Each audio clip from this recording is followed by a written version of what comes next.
noticed that like there's apartments right next to like the train, right? Yeah.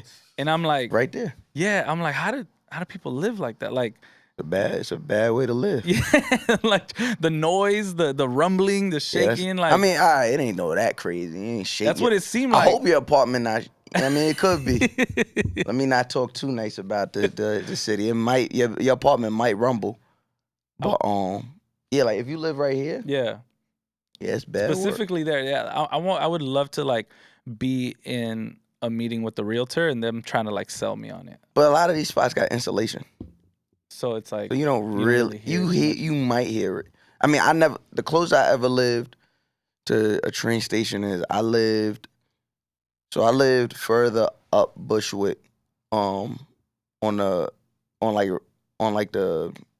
border of Bed-Stuy. Oh, okay. So the closest I lived is my apartment was on Bushwick, and then I would have to walk around the corner to get on the J train.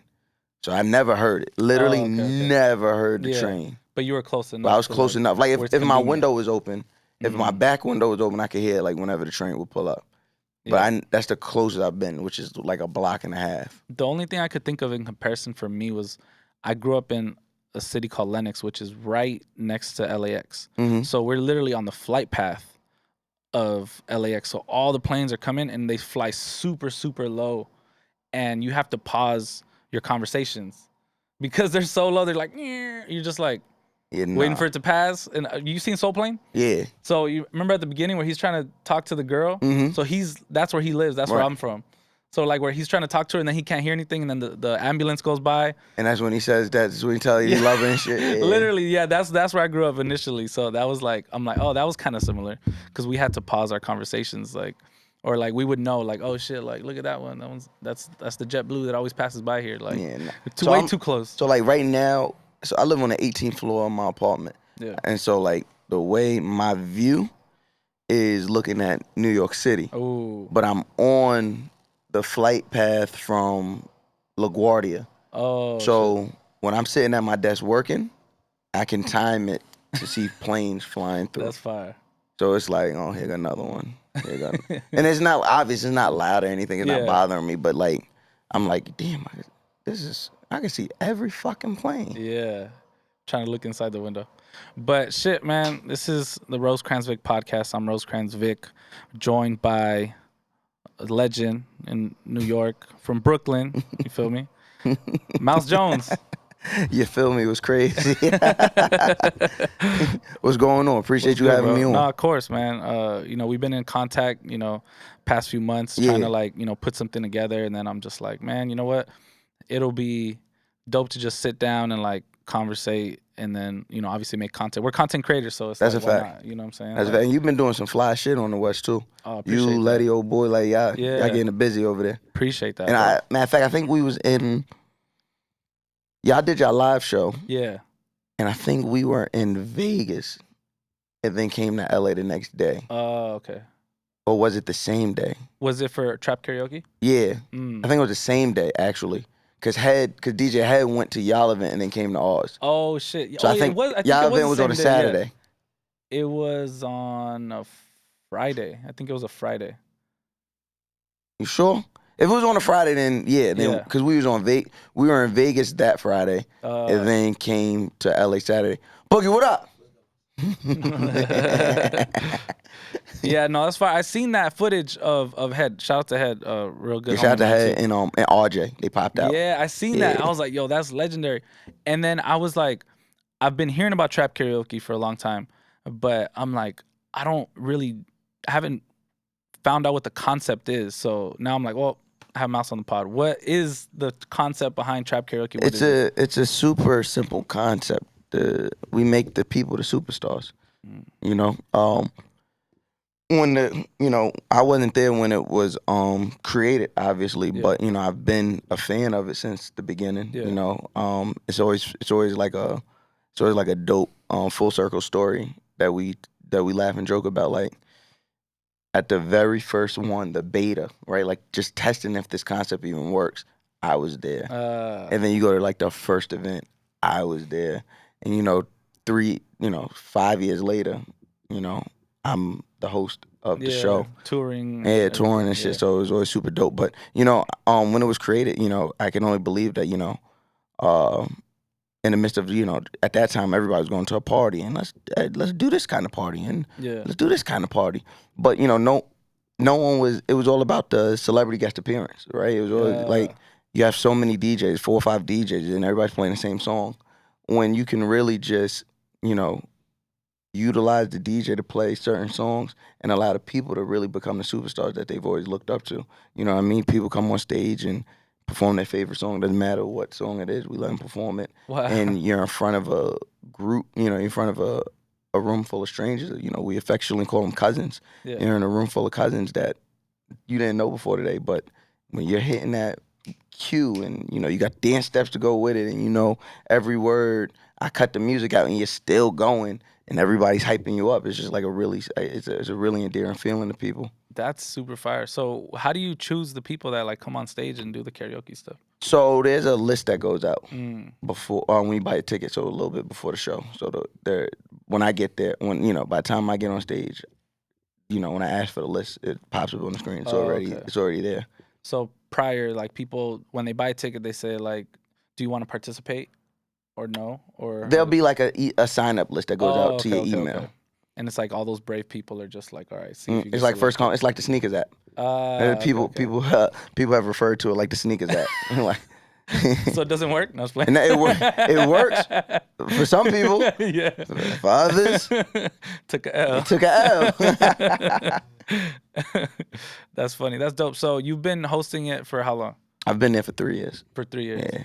And how far? Like, what cities have you hit? Like, I've been. Well, we just went to Little Rock for the first time. We'll be in St. Louis for the first time in a couple of weeks. We got a New York show this week. This week? In Atlanta. Fire. New York on Friday, Atlanta on Saturday. Where we've been? We've been everywhere, man. Vegas, huge. A lot of love in Vegas. A lot of love in Detroit. A lot of love in New Orleans, my favorite city to perform in, honestly. Houston, a lot of love in Houston. A lot of love in Dallas, Memphis, Nashville. Just had an amazing weekend in Nashville and D.C. this past weekend. We hit the markets. Yeah, that's LA. LA's huge. Yeah, LA's a huge market for us. We love LA. Like I said, and shout out to the people I'm able to call friends and reach out to. In LA, We've had Saronis, shout out my boy Saronis, Dro from Insecure, and he's in games people play. Yeah. Saronis has pulled up. Eric Bellinger pulled up. Fire. Did he do the karaoke? Yeah. No, he did his own song. Oh, he did his own song. Okay. It would be cool for him to like just do some other random song that he can Neo's come out before. Not in LA though, in Atlanta. Oh, okay. Just trying to think of LA because LA shows so much love.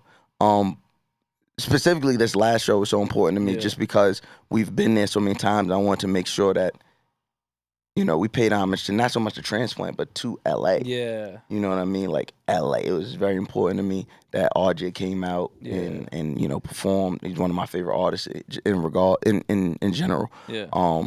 But yeah, and just to always, anytime on my platform that I could show DJ had any type of love, I'm gonna take that advantage. Yeah. That's fire. So in terms of the songs, like, how do you guys choose them? Is it like the most well-known songs? Nah, it's whatever they want. It's just whatever? So when I call their names, Yeah. they fill out, and it's whatever song they want. The only songs that get turned away are like problematic people. Okay. So like, you can't sing R. Kelly. there's absolutely none. And everybody tries it. Why does everybody tries it?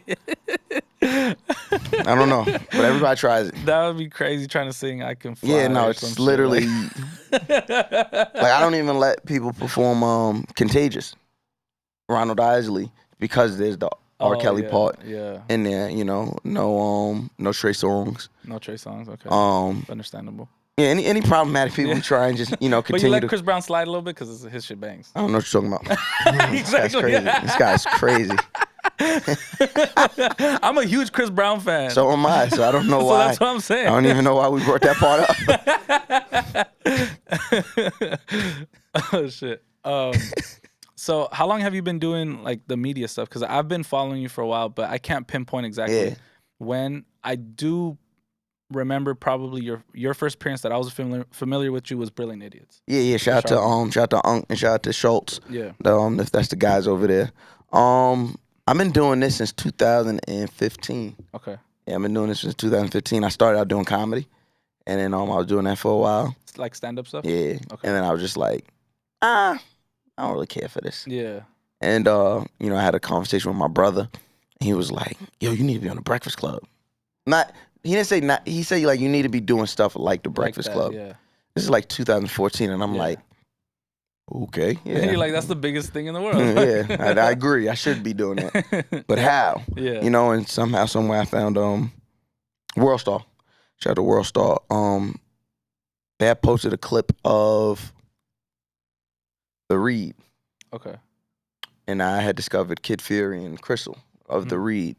And then from, they're signing a loudspeaker. And from there, that's how I discovered Combat Jet, rest in peace, OG Reg. R.I.P. And then Brilliant Idiots. Yeah. And I was like, oh, this is a thing. Yeah. And, I like fully immersed myself in podcasts. Like I listened to all of their podcasts. But at the time, I've only had like 2 real jobs in my whole life. At one point, I was a manager at a collections agency.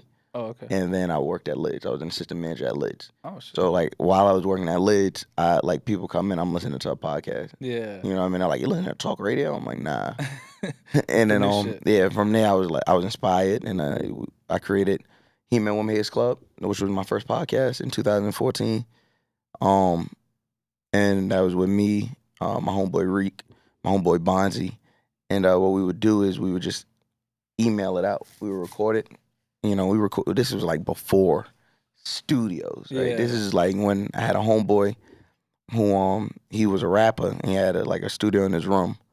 I remember like we had dynamic mics and we taped them to the desk like a little tray. Yeah. And we taped them in each direction. Wow. So like this before like we were getting these. It was like we just had the mics and like taped down.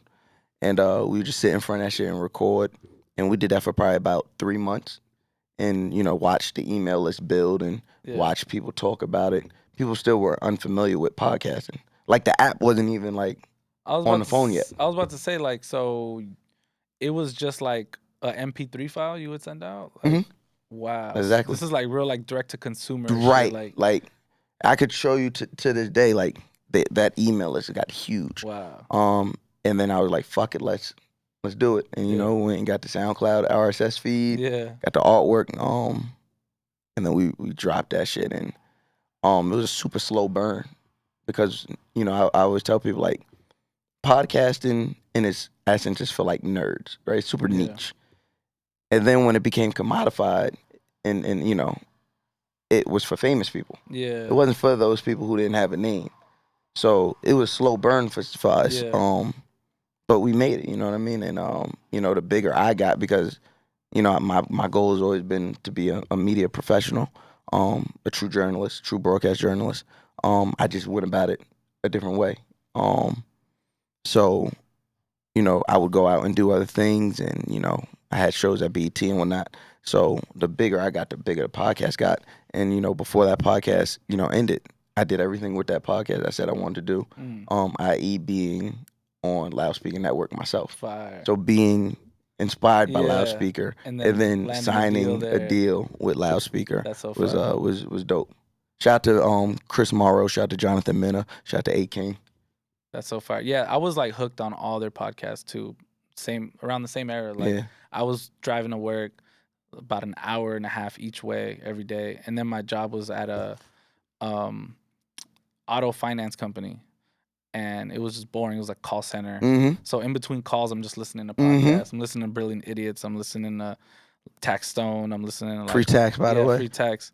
I'm listening to all that shit, and I'm just like, man, like, I'm not even like I was doing a radio show in college, but like I hadn't thought about, oh man, I should like do my own podcast or something. Like it was just like the inspiration is like, this is fire. You know, I just like to listen to it. But then it gets to a point where like you start poking around, like kind of how you did, and then I'm like, oh, I could just like have a SoundCloud and then just upload the shit, and then people can listen to it, you know?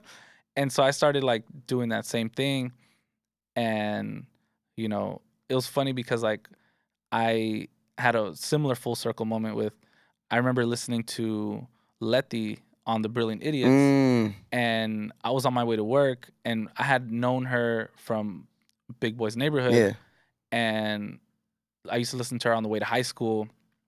And then I was just like, wow, Letty's mad old. She's not, but I'm just like, she always gets mad when I tell her that. But it was probably like my senior year, and she also was super early, young. She was like 19 at the radio. You know what I'm saying? So like, I would lean into it. I'd be like, yeah, you inspired me. Love Letty. She hates when I she's like, we're the same age. I'm like, we're not. I'm about to start saying that. I'm like, Letty, I used to listen to you in high school. Put me on, bro. Big bro. I'm about to big bro Letty from now on. Oh, Letty pisses me off to no end. She knows it too. Like whenever I see Letty name pop on my phone, I'm always like annoyed. I'm like, this is gonna be something stupid. She's about to tell She's about to be like, Jay-Z lives in LA. He's from LA now. I'm like, Letty, go to hell. Yeah, she loves saying that. She says Jay-Z's a West Coast artist now. He kind of is. What? All right, bro. All right, come on, we're going. And so I remember listening to her, and then being on like the way to work and shit, and then just like years later, we're doing a podcast together. Like that always trips me out. You know what I'm saying? And then even having Brilliant Idiots like talk about the Brown Bag podcast, like last year, like a few episodes in, I was just like, what the fuck? Like that's crazy. And I was listening to it as a normal consumer of it. Like I didn't know that there was any type of shout out. I'm just listening. Then all of a sudden he's like, yeah, the Brown Bag podcast. I'm like, what? Fucking hit the brake on my car. Like, what the fuck did he just say? And I'm just like, yo, that's crazy, you know? So I think that's always dope to I think that's the best part about this shit, right? Like, I don't know how it is for music people because I'm not a rapper or nothing. So I don't know how it is for them, but I love that no matter what I do, I'm still a consumer and still a fan. Yeah. You know, like, I don't listen to every podcast, right? And like, but you know, the podcast I listen to, I've been listening to for fucking years. You know, I still listen to The Read every fucking day, every week. I still listen to Brilliant Idiots every week. Still listen to NPR up first. You know what I mean? Still listen to like I love that no matter what, we're still able to be fans. Yeah, no, absolutely. So you mentioned that you had like BT shows and stuff like that. When do you feel like was your like I made it moment? I am still waiting for it. Still waiting for it. But maybe because that's a big deal in itself. Yeah, definitely. I'm sure you grew up watching it. Exactly. We all did. Yeah. So I don't know if it was. It wasn't a I made it moment, but it was like a boom check mark. Like I told people after me and Nyla did the Breakfast Club last year, to support you know, we did our interview for our podcast on the Black Effect Network, the What Hip Hop Questions, Legends, and Lists. I was like, yo, I checked off everything. Yeah, you know, I checked off all my. Yeah. You know, my first industry job was writing for TRL, so I worked for MTV. Fire. From there, like I'm talking about directly when that contract ended, it wasn't even over for like a week before I'm sitting in BT's offices pitching them a show. I never been in a pitch meeting before. They like literally my manager was like, yo, BT want to sit with you. I bet. You got any shows? I said, I've been writing down ideas for shows for fucking 5 years. Yes, I have a shit ton of ideas for shows. And the first idea I pitched them was a show called I'll Apologize Later, which was because I had been doing podcasts for so long, it was a podcast, but much more in like a visual form. I had the ticker involved. To me, it was more like an ESPN Sports Center for like cultural shit than it was kind of more rapid pace. Like exactly. Yeah. But yeah, that was the first idea I pitched. They bit. And then on the same time, they gave me an opportunity. They had a tentpole show called The Pull Up. And they made me the host of that. So I went from writing for TRL. And, shout out to DC Young Fly, shout out to Tamara, shout out to that whole writing team that I was in a room with. Everybody was like, Mal should be on TV. Right. Mal should be a part of the show, and the show was it was bad. So it was like, we should do anything we can do to save this. Yeah. And for whatever reason, the higher ups, they didn't agree. But, I made some of the most, at that time I made the most money I've ever made in my life legally. from just writing TV. Yeah. You know what I mean? Writing live TV. And then, like I said, I go get the show at BT. Become the host of the BT Experience for the following all the way up until the pandemic. Hosted the concert series at Staples Center. Fire. Yeah, so I don't know if I know for a fact I haven't had an I made it moment. The I made it moment would be a TV contract. That's my I made it moment. Or a radio, you know, a radio gig. Yeah, permanent radio residency. That's my I made it moment. You know, billboard in the city. Yeah. You know, my city billboard. Yeah. That was Times Square. my I made it moment, right? Not the one you got to pay for. Yeah. The one Not the one that goes up for like 8 seconds. and that, no offense to those people. Yeah. And like, you know, I mean it, because I don't ever say no offense. Like, no offense to those people. Like, that's a marketing tool. Yeah. Do it. That's not the way I want to go about it. It's different. Yeah. I want, all right, so this is a part of promo. This is how much we're spending on promo. Yeah. You know what I mean? Boom. Because far less talented people have been there. Yeah. You know what I mean? Nobody does what the fuck I do, how I do it. Yeah. You know, so, you know, when one of those 3 moments happen, that's when I know I'll make it. You know, that's when I know I made it. For right now, I've just had a lot of dream come true moments. Right now, I've had, you know, I don't know if you watch wrestling, but you know, when Shawn Michaels won the WWE Championship and JR is like, the boyhood dream has finally come true. Yeah. That's what has happened a lot in my career thus far. Yeah. That's super fucking dope to hear, you know, and especially because it seems like you probably hit all your goals and then you had to like reassess. I'm still in the middle of reassessing. Like, I'm somebody who walks around with a chip on his shoulder. So it's like the chip has kind of been removed. So I've kind of feel like, I've talked about it on The Guys Next Door. Like, I kind of feel like this year has been a little weird, because like, what is my thing? What now? Like, I've vanquished all my foes, right? Like, all the niggas that I felt like was in my way, I moved them niggas out the way. Yeah. Them niggas are beneath me now, right? Like, anybody who still is lingering around, you cannot harm me if you tried in this shit, right? Yeah. So it's like, I don't have that chip on my shoulder. I've done everything. The gatekeeper, like, all that shit is done. Like, there's still some opportunity I feel like are being like withheld from me just because I feel like niggas are scared of me, or you know, a lot of niggas like putting on their friends instead of putting on the most talented person in the room. So there's a few of those, but like, the chip that was on my shoulder for like 5-6 years, you probably remember from hearing me, if you heard me on Brilliant Idiots, I was rough. Yeah. Like, it's not even the same, like, I don't even talk like that no more. You feel what I'm saying? So it's like, life is good. Yeah, that's an interesting place to be in, right? Yeah. Like you said, like, you defeated all your foes. I've definitely dealt with that. I felt like that after, like, we sold out the live show.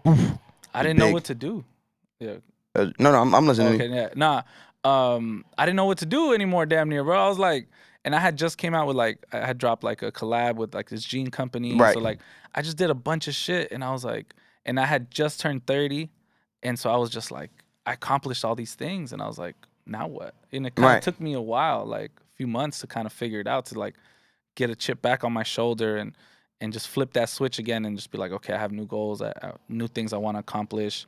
I need to venture out of LA. I need to go to different places. I need to travel. You know what I'm saying? Just kind of things like that. But that's dope that like there's still that hunger. The chip might be gone, but the hunger is Hunger still never there. leave. Exactly. Hunger never leave, because I know where I want to end up. Yeah. I know where I want to end up. And also, it's good that you don't get satisfied. A lot of people do. A lot of people get a certain place and then they're just like, all right, cool, I did it. You know what I'm saying? Like, this is all I wanted. But there's so much more to get, because we, you know, in terms of like building from the ground up, it's like we did a lot. But then you look at like other people, like Steve Harvey. You look at like these people. Still going. They're still going, and they've done so much more. And so it's like, I still want to host a comedy. I still want to host a fucking comedy tour. I still want to host a musical tour. Yeah. Right? I still want to, you know, Good Morning America. That is the goal. Right, that's the end goal. Like, to sit mainstream like, shit to and sit. change it. It's not even a sit. You know, it's not even that it's mainstream, right? Yeah. Because I've never locked myself into anything. Like, even when I came out, I made sure to diversify what I was a part of. Yeah. But it's the fact that like that was something me and my grandmother used to watch. And like, she used to say like, you know, I'd be like, Grandma, I want to do the news. She'd be like, oh, you know, ain't no black people on the news. That was her, that was her real life. That was her real life experience. So, you know, unfortunately she's passed, but, you know, to be on Good Morning America, and I don't want to, you know, a lot of people be like, a lot of black people be like, yo, I want to get there and replace this person and show them how it's done. I want to sit right next to Michael Strahan, two black men. Yeah. And be me, and him be him. And you get to see how we interact because we ain't all the same. Yeah. You know what I'm saying? Like, that's what I want to do. I want to be able to be in these spaces and be myself. But yeah, I want to, that Good Morning America is the goal. And then I want to fucking go home and take a fucking nap and hug my kids and then get up and then go fucking 8 o'clock, 7 o'clock, get on that radio and make fucking New York City, but fucking syndicated national radio, evening radio interesting again. Yeah. You know what I mean? That's what I want to do. So, you know, the chip is still there. I mean, the chip, I'm looking for new chips to put on my back. I feel like I gotta go. Chip? Yeah, I feel like I gotta go Jordan. I just gotta start making shit up. Yeah, like that motherfucker said what? People do that. I feel like I need to do that. Like I had like little adversaries in my way, and I passed them up, and now I'm like, now what? You know, because that definitely pushes me. I'm a petty person, right? So I love to like just be like, yeah, like we didn't see you in New York. What happened, fam? Like, you know, like I didn't catch you on the UTA call. You know what I'm saying? Like I ain't see you on the UTA call. It's crazy. You know what I'm saying? I was at the Spotify dinner, but I didn't see you there. Like, what happened, bro? Like. That's the type of shit I live for. Y'all out here, y'all got some shit going on, huh? Yeah, those three things. Let me know you got some. You're not out here just for fun. There's something going on here. Little something. You know, but yeah, there's always that like I think that's why Jordan was so brilliant. You know, he invented people. But that's the thing. Like new people would come to the league every year. He would have to like try to bust Iverson's ass and stuff like that. It takes a little longer to like kind of build up your name in media. But the beautiful thing is we play forever. That's the difference. You know what I'm saying? We really play forever. And that's like the dope thing about where we are. And like aging, as long as you age gracefully in so many ways and like your content, like I'm 30, like I want to be 30 on camera. I'm not trying to be 22. You know what I'm saying? Like some people kind of stick in that lane. Try and skew younger. You know what I'm saying? It's like, nah, like I'm cool. Like I'm 30, the homie 22. Let these, you know, I don't want to say her age, but she's a little bit older than me. Big old. She's gonna hate you. Letty is big old. Actually, used to listen to her when I was a child. I was raised to her voice. Letty was the voice of my youthhood. She's gonna fuck me the voice of my childhood. She's gonna fuck me. It was her and Nate Dogg. It was her and Nate Dogg. That was it. I just know, like her, Big Boy, and Nate Dogg was all I knew of LA radio. So I'm thankful for her being her age. Oh shit. And Fuzzy. Oh, Fuzzy, fantastic. Yeah. Shout out Fuzzy. He's a goat. Tell me about the Guys Next Door pod. The Guys Next Door podcast is my baby. That is our baby, actually. You know, that is something that is super dope because that is people get it confused because I'm the A mic. They think that I came up with the idea. Yeah. But I didn't. And that's like the brilliance and the genius of my friends. So Mac and Ryan had actually came up with the idea of doing a podcast. And I had just signed, you know, He-Man Women's Club had just turned into the clubhouse at Loudspeaker. Mm-hmm. And they had reached out and it was like, yo, let's do a podcast. And I was like, all right, but like about what? Yeah. Like, and it was like, yo, just like because we were at the time we were known for like having conversations in a spot and like shutting the spot down. Whether it's Woe Hop, whether it's Soho House, whatever the case is, like wherever we'd be at, whatever we're talking about, everybody's talking about. People we don't know, people we know, fucking merging tables, all of that shit. So because like the conversations were like that divisive, like it was like no, not divisive, but the opposite was inviting. Right? Like people just wanted to hear what we were talking about. They couldn't believe that people are, you know, at that time we're like 28, 29. They're like, oh yeah, young men talking about this. And so Mac and Ryan was like, yo, let's do a podcast. And I was like, all right. And then, you know, obviously, I've been podcasting for years at that point, 3-4 years at that point. You know, the Clubhouse was successful, so you know, still the only podcast to ever have pain in the ass doing 4 intros for. So when people remember the Clubhouse and remember that fucking Jay-Z sounding intro, that wasn't somebody acting like pain in the ass. Yeah, that was pain in the ass. So yeah, you know, I'm thinking, I'm like, all right, well, I'm already doing a podcast with, you know, a nigga. It's a nigga-led podcast. All right, what's gonna set Guys Next Door apart? Yeah. First, we needed a name. Everything I do, I need the name first. Yeah. So I thought about it, and we kicked around a few names, and I just remember texting them like, "Yo, Guys Next Door, that's the name, Guys Next Door." And they were like, "Yeah, that's it, Guys Next Door." Mind you, this is the idea they came up with. Yeah. I'm like, Guys Next Door, that's the name. And they were like, all right, cool. I was like, all right, we're gonna fucking talk about grown man shit from a grown man perspective. This is gonna be a fucking health podcast. Like, this is gonna be like a self-improvement health podcast.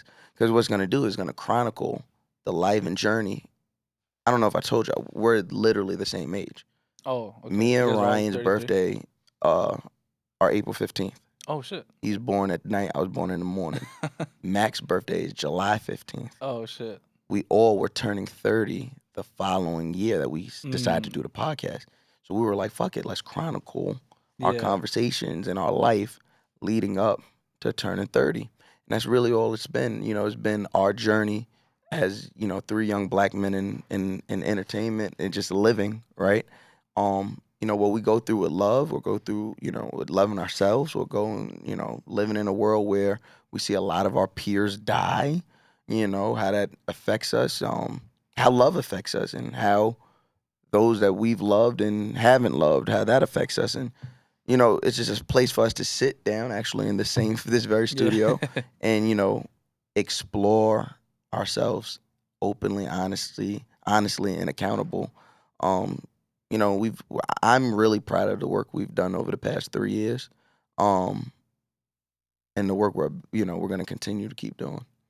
That's fire. Yeah, no, I love to see it. Like I've catch the clips online, and I'm just like, dude, this is fucking hilarious. Like the shit you guys are talking about. It's like, and the thing is, I feel like you guys speak very eloquently. Like you can say some shit that's like some shit that we all think about, right? But like you're expressing it like correctly. It's like, oh, okay, no, like I'm not just being a dickhead and saying I'm gonna cheat on my girl, you know. But if a man was to cheat, this would be why, and these are some valid reasons. You know what I'm saying? Like just like the substance behind it is like, okay. That's what it is, right? Yeah. I'm glad you said that, because that means something to me, knowing that somebody understands that, right? Like it's the substance behind it's the substance behind the candy. Yeah. Right? The candy is talking about this thing that's going to entertain you. The substance is what's going to stick with you after you laugh. Yeah. The substance is what's going to stick with you after you're like, really? That was a good point. You know what I mean? Yeah, I never so thought it's of it like that. That's what's so important to me and so important to Mac and so important to Ryan. It's the fact that we're able, we all three get away with saying a lot of shit. Now, me and Mac probably get away with saying the most shit just because, obviously, you know, women like us. Yeah. But that's the key, right? That's the gold, where everybody's like, wow, Mouse gets to say this, and then don't nobody well, that's because people typically know where I'm coming from. Yeah. And I don't say things that are salacious or just for clickbait or just to offend anybody. Yeah. You know, that's typically, I'm able, whatever that is, I'm glad it connects with people. Yeah. Because I wouldn't have a job otherwise. Because it seems like whatever you say, even if it's a perceived to be wild statement that you say, your argument for it is usually like bulletproof, right? Yeah. So it's like, what can people say after that? You know, I feel like I'm very much like that, where I'll have very differing opinions from like Letty and Duno on the podcast, and they get like real life upset. You said the dude on your podcast is 22? Yeah, Duno, he's only 22. That's a rough 22. He's been through some shit. Yeah, he's been through some shit. So with that, like, they don't like a lot of the shit that I say. They're like, wow, how could you say that? And then I'll like break it down to them why. And then like I'll be so surprised that in the comments there'll be people, yeah, I agree. Like I said, the movie Coco was trash. And then I'm not Mexican, so but like there were so many people were outraged. Yeah, I think they should. That was a really good movie. And I was just like, it was whatever. Like it was predictable. You know what I'm saying? Just is what it is. And then also, but after doing some further like research, kind of, I think it's because like I've been fortunate. Like knock on wood. There's no wood. It's somewhere around here. Yeah, somewhere. Yeah. Knock on wood. I haven't had anybody like really significant in my life pass, like from my family, right? So, you know, Letty was like, oh, my grandma passed, and then like Duno shared like his experience, and I was just like, oh, that's probably why I don't connect with it. He's 22, yeah. I met him when he was like 19. And he looks the same, probably. I thought he was older than me when I met him. Yeah, I thought he was older than me. I thought he was the OG of the podcast. No, that's like if I sat down at y'all show, yeah, I'd be like, let's go to OG. Because the thing is, 22-year-olds don't look like him. At all. He, like, his dressing style, his everything, his demeanor. The demeanor is very like, mature. Is like from my generation of LA. So that's why the media, like when I met him, I had only seen his videos online. I think we had followed each other. Then I met him in person. And then he came really, really humbly, like, yo, what's up, man? Like, fan of your work and all this stuff. And I'm just like, oh, bro, I laugh at your videos all fucking day. Like, and then we were chopping it up. And then I was just like, yeah, bro, how old are you? He was like, 19. I'm like, what? Bro, I thought you were older than me. Like, nah, he's 22. That fucking video, the first video I seen of him was when he was like, he was like, where the hoes at? His man was like, yo, who you talking? Yeah. He's like, oh, she be 187? Yeah. Domestic violence. Girlfriend be domestic. The funniest thing about, like, he's like Twitter Hall of Fame for that. Yeah, right? he's legendary. That's so cool to have that type of thing, because I'll be scrolling Twitter. I'm always on Twitter. It's hilarious. Best app ever. Then I'll just scroll down, and then like his videos like in a reply of like domestic violence, and I'm like, that's so funny. Yeah, he's become part of the culture. Yeah, and that's super dope. Yeah. Shit, man. Anything else you want to tell people before we get out of here? I am a fan of your interview style. Thanks, bro. Get in and fucking get out. Don't meander. Yeah, I mean, I am a fan. I want the, you know, like, let's talk about what I'm interested in. Right, you know, and what I'm assuming other people are interested in, and like the little stories behind what has become something real. You know what I'm saying? That's what always kind of interests me, because like the origin story is like always kind of fascinating to me.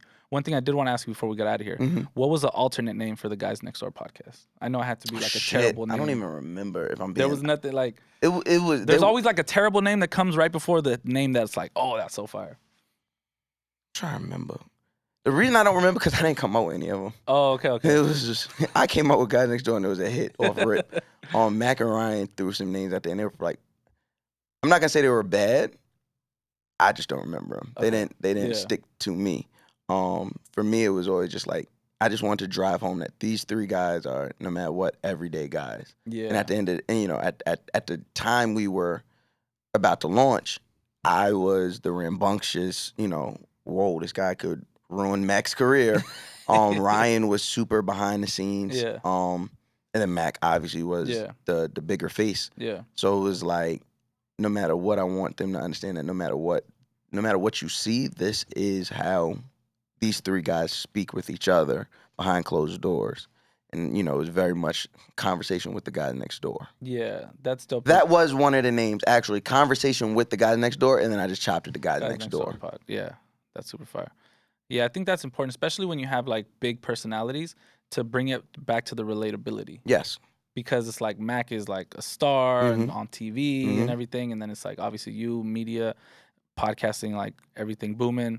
I'm not too familiar with it, but you said he does behind the scenes stuff. Yeah, Ryan. So Ryan was at the time we started. Ryan was at Downtown Records. He was the head A&R over there. He had just came from Def Jam A&R and a few big projects over there.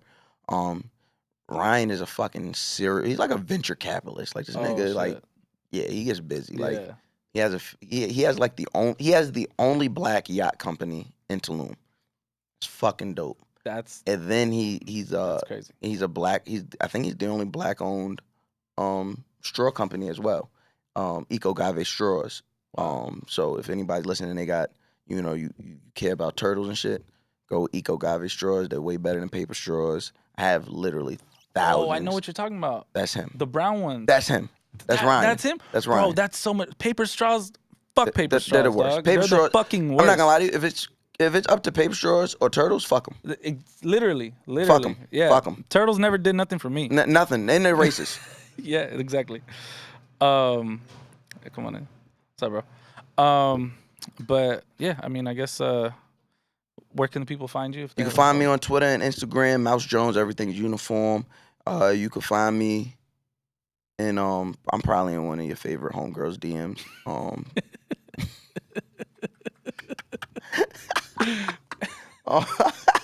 What else? Mouse Jones. What else? Oh, God Next Door podcast each and every Monday. The What Hip Hop Question Legends and List. We will be back in January. We'll be back top of the year. Oh, yeah. That contract's renewed, so we'll be back top of the year. For all the people that love talking hip hop and constantly in my DMs asking where the podcast at. Fucking give us a break. Season 4 will be back in There's June. Seasons to this shit. Yeah, there's seasons to this shit. It is not Guys Next Door. We're just fucking. Yeah. But even Guys Next Door, we're in the middle of a rebrand right now. So I don't know when this comes out, but probably by the time this comes out, the rebrand already happened. Nice. So each and every Monday. There's something I'm forgetting. There is something I do that I'm forgetting. I can't remember. So many jobs. Trap Karaoke. Trap Karaoke. Make sure you find out when the next time we're coming to your city. TrapKaraoke.com. Follow us on Instagram at Trap Karaoke. I know there's something I'm forgetting. I'm fucking hate myself, but just follow him. Follow Mouse Jones. Oh, pay to tweet us. Hashtag pay to tweet us. I like that shit. Yeah, that's like been some of my favorite content lately. Thank you. I noticed that we have the same sense of humor from seeing those because I'm like, bro, these are hitting. But like, I'll send them to other people and they're like, "What's so funny?" I'm like, forget it. Just forget it. Yeah, those are the worst people. Those are the worst people. Pay to tweet us. Hashtag pay to tweet us. Other than that, shout out to Rosecrans Vic. I appreciate you. And we got some shit to make happen this year. Yeah. Yeah, we got some shit to make happen this year. But I appreciate you. Appreciate the love from the West Side. Hopefully you're able to attend a Trap Karaoke soon. Yeah, that's Mando. All right. I want to be there. I want to witness it. I might even do a karaoke. I don't know. Let's do it. Let's fucking do it, because I definitely do Suavemente for the community. Oh, okay, yeah, we could do Suavemente. Yeah, we do I was Suavemente. thinking Usher, like Confessions, but you could do that too. Listen, we could do a melody or a medley. That sounds crazy. Medley. Yeah, let's not do a medley. Let's just decide. Let's pick one. That's like just going too far. Let's pick one or the other. Also, I want to shout out my interview series, my one-on-one interview series. Much like this, yeah. I do an interview series on YouTube. It's called With Mouse Jones. Super dope. Gets super linear, just like this. Gets right to the point. Like, who do I want to talk to? What do I want to talk to you about? So far we've had Glorilla, Queen Naja, OMB PZ, fucking who else? Demetrius Johnson. Fuck, I'm forgetting people, but we George Johnson, the author. We've had a lot of people. We have a lot of great guests coming up. So With Mouse Jones on YouTube, make sure you subscribe. And that's it. That's all I got. Hell yeah, do it. Mouse Jones, Rosecrans Vic Podcast. We out. I know. Let's get it.